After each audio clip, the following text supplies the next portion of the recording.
दत्तबावनी म्हणजे दत्त आणि त्यांचे अवतार समजले जाणारे श्रीपाद श्रीवल्लभ व नृसिंह सरस्वती स्वामींच्या लीलांचे वर्णन करणारे 52 ओळींचे संकट विमोचन स्तोत्र।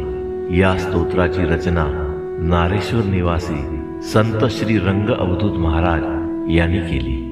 दत्तबावनी ही लाख दुखों की एक दवा असे दिव्य व प्रासादिक स्तोत्र आहे।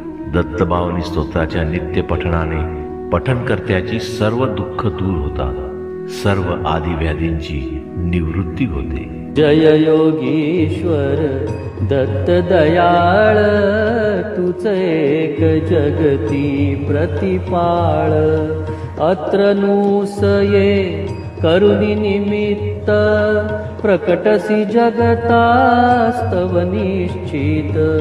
ब्रह्माच्युत शंकर अवतार, शरणांगतासी तू आधार।